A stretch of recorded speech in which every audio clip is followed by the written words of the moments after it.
All right, this week is showtime. This is the biggest week of this earnings season with the remaining 4 of the Mag 7 reporting this week.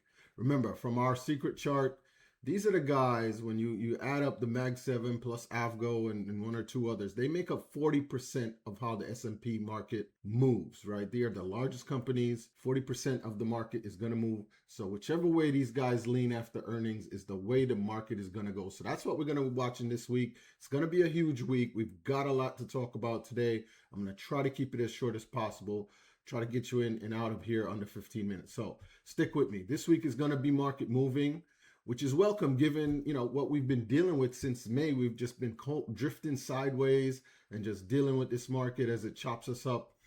If you're trying to trade anything in kind of a short time frame fashion, right? Long time holders, portfolio holders, you're going to do just fine. The market's kind of hanging out here at the top. There might be some really great opportunities for you guys coming as well. If we do indeed pull back, you get some chances to buy some of these great companies.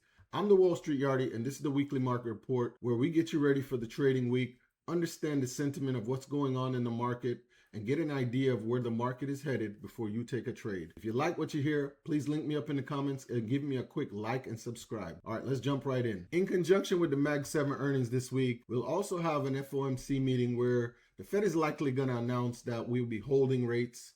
A hike would scare markets a little bit, but even Polymarket just has this at an 18% chance right now. So very unlikely rates are going to move at all. I think the Fed is just going to hang out here to see kind of how these earnings go and then make a decision later on. Next big meeting is going to be in September. They take a break for their Jackson Hole meeting here in August. So we're not going to get a report next month. This is what we're going to get until about September. And then with the war being back on, you would think that oil was going to be a factor in this market, but the market hasn't moved much since the escalation in Iran again. So the market has had time to digest a lot of the activities over there in the Middle East. And it's pretty clear that the only thing that matters is understanding how we get a return on all this AI spending that is going on. And if the demand that we keep hearing about is actually starting to pay off from these hyperscalers, right? The market wants to understand how these AI companies are going to make money while spending a significant amount of the cash flow that they've been generating over all these years.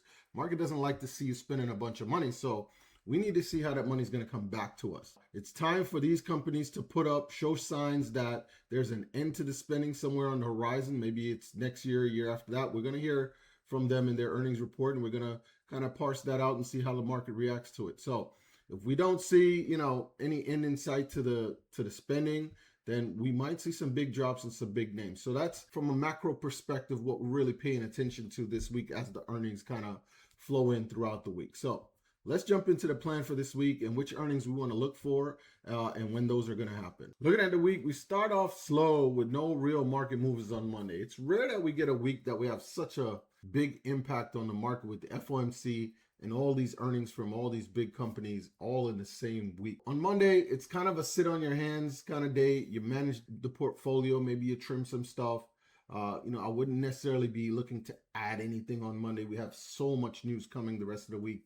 You might want to just sit back. You don't want to jump in front of a freight train that might be headed in your direction. If you're an options trader, however, and you know how to trade the Iron Condor, Monday might be the great day for you to collect a little cash off the market. It might be a great day to do like a 0 DTE SPY trade or SPX trade where, the options expire on Monday.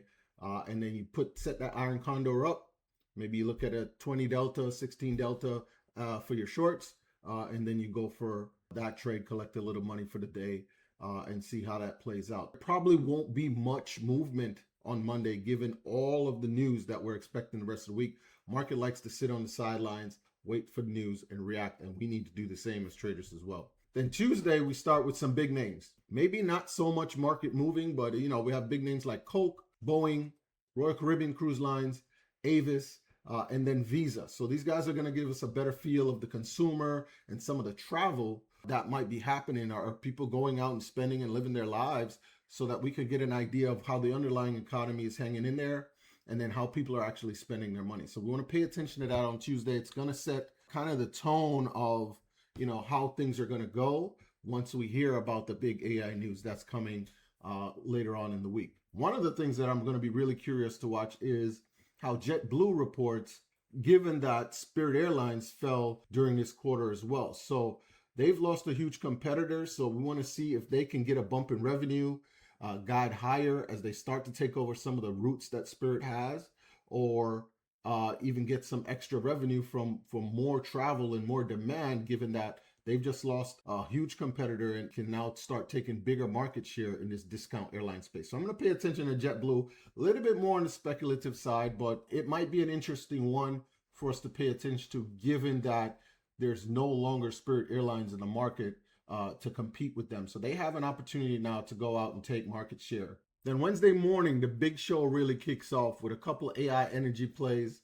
We'll start out with Bloom Energy, who actually reports on Tuesday evening, but I want to see kind of how the market reacts to their report on Wednesday as we open. And then we'll also get Vertiv, who's another big AI energy play. So are they going to continue to say they have huge demand? Are they going to show that they're selling and upselling and growing as well? That will help us understand that the AI spend is still kind of on, right? Which is what we're a little bit cautious about. So we're going to watch that. This then sends us into the reports for Wednesday.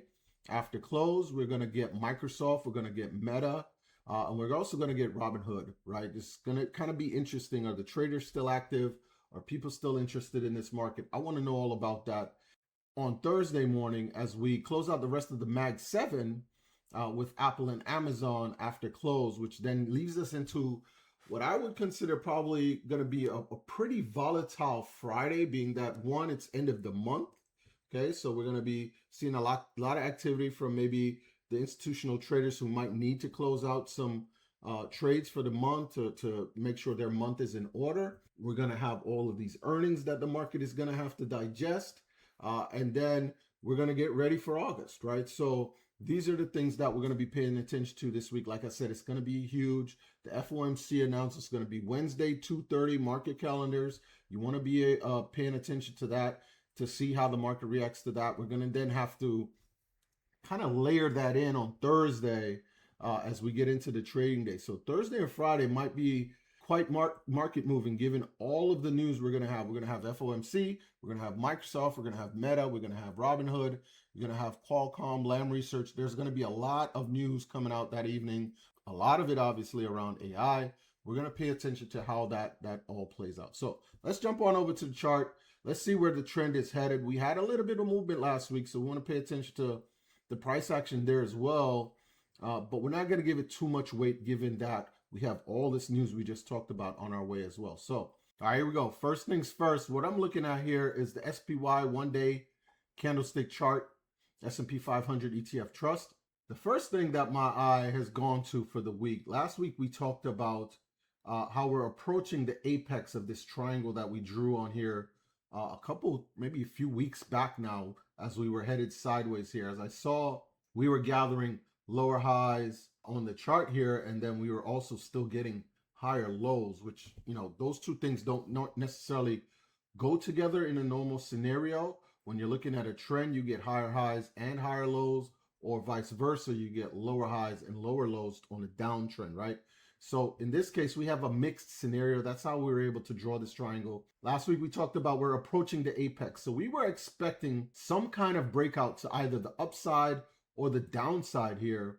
And sure enough, on Thursday, we got this big, huge gap to the downside, right?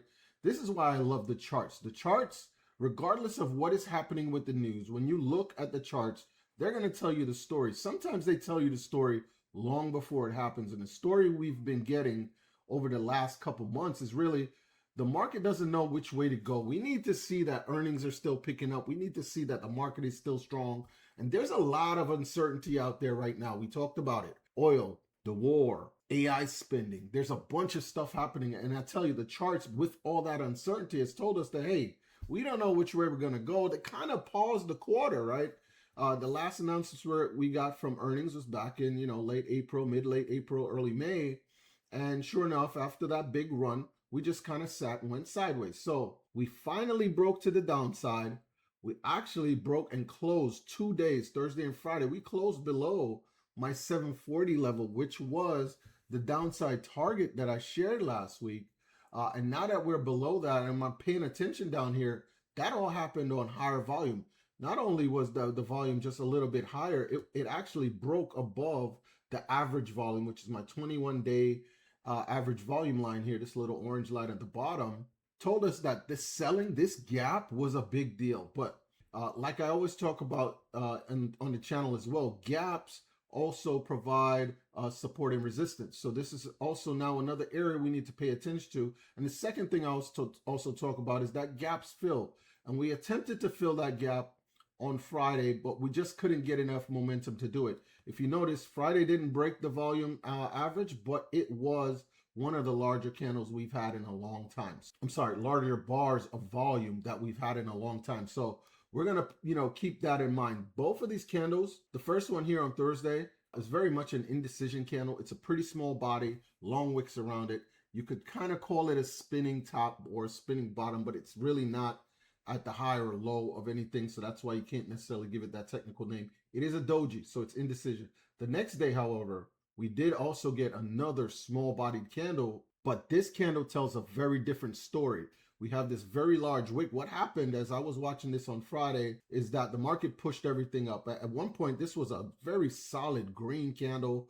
Volume was looking good. You could have even thought, okay, we're back on to the upside, right? And as the day progressed, right around noon, 1 o'clock, they started selling this thing off. They pushed it all the way back down, and we closed near the lows. So this is a very bearish candle as well. Not only did it close near the lows, we had the indecision the day before, and then we're also here at support and resistance. So anytime we start breaking below support and resistance, we have to pay very close attention to kind of the direction we're headed. At this point, what we're going to probably see is maybe a little bit more sideways. I talked about that with the Iron Condor for Monday. So after Monday, however, we get some of the earnings in. Maybe we get a little bit of upside here because a lot of the earnings that we're going to get on Tuesday are going to maybe be consumer related. Maybe we get back up to this area, we fill the gap, pull back down. Do we then find support here and go higher, right? That's what we got to pay attention to. Or do we maybe try to break below this again and continue on down, in which case our target now becomes right down here to 725. If that happens, I'm going to keep this trend line, this downtrend line on and watch for maybe another move back up. Maybe we get it here and bounced off. If we get this higher low right here, as could happen after earnings and into next week in early August, if we get this come up here and it fails to break out or try to get higher, I'm just wanting to prepare you for the future here. We're going to see the stock market drop pretty significantly all the way back down to 700. So, we might come up, test the gap, fill the gap, pull back down. If we don't find support here at 740 area, we're going to probably break on right down to 725. We might bounce off of that, retest 740. And if that fails, we're going to probably come and break right on through 725. So that's a longer term view to the downside. But this is what this triangle breakout is telling us. Now, all of that can change with this week's news.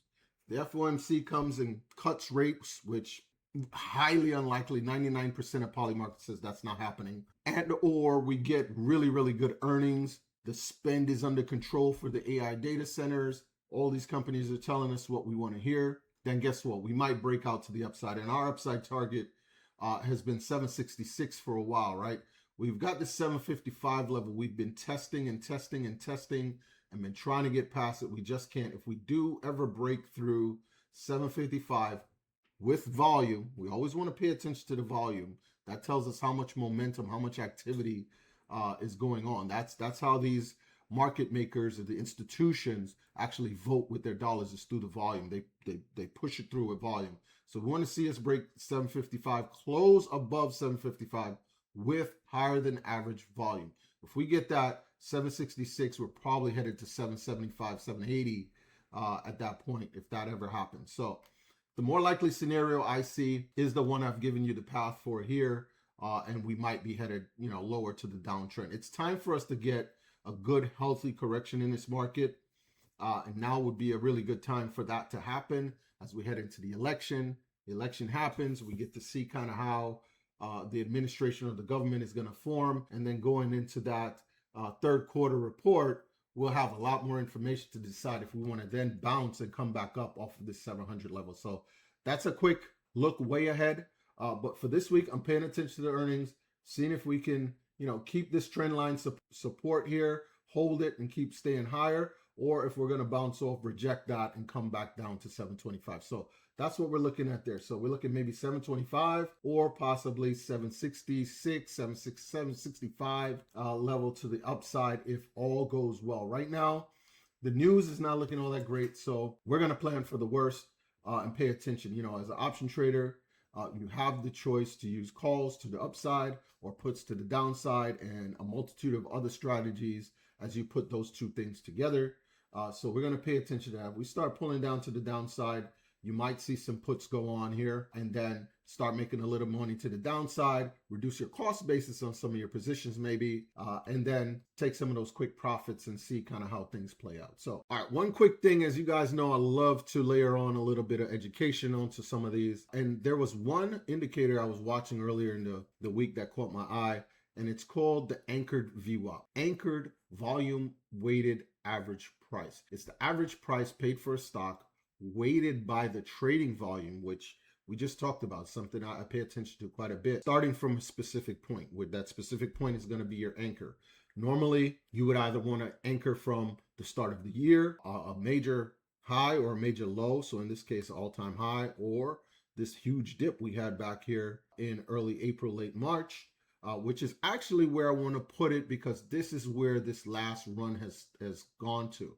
And what this is going to tell me is how much the market is trading, and is it still trading above the VWAP? When price is still trading above the anchored VWAP, that means there is upward momentum. The trend is still kind of strong to the upside. So I wanted to kind of see where we land on that. So I'm going to take that tool. You can find it over here in your toolbox over to the left. 1, 2, 3, 4 down. Open this guy up, and you're going to see volume-based indicators here. Tools you could drop on. Anchored VWAP is what I'm looking for. As you can see, I star it, so it's always in my toolbox on my chart. So I'm going to take that tool, click on it here. What it does is it draws a trend line, right? So it looks like a simple moving average line, which it kind of is because it's an average weighted price. And I drop that on to the low point. This is kind of subjective. So you always want to, pick a point that's significant, pick either the all-time high, all-time low, or significant swing low or swing high on your chart. Maybe you go from the high or the low off of your 1 year chart. If you're looking at the daily candlesticks, that's a good place. Or if there's earnings, if you're doing this on a stock, you're going to have earnings, and you might want to drop it on the last earnings to see how well the stock has been trading. If the stock and the price is trading above the VWAP, that means there's strength. If it's below the VWAP, there's going to be, weakness in that name. So you're going to use the VWAP basically as another,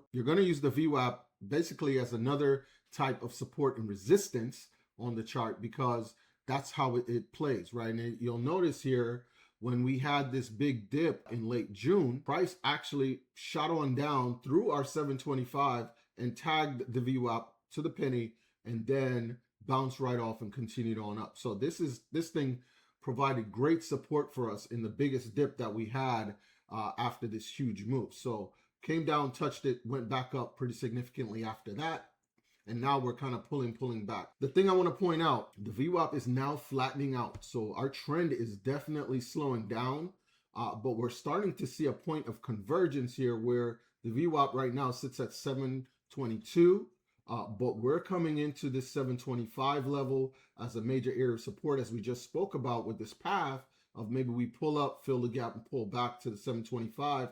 So we're going to want to pay attention to this whole area and see if the VWAP holds. If it doesn't, and we dip and close below it, I'm telling you, we're going to be looking for that 700 soon after that. Just wanted to layer a little education in for you on that one. That's what we're looking at in the market. That's what the chart is looking like. I'm the Wall Street Yardie. Hope this was helpful. Catch you next week.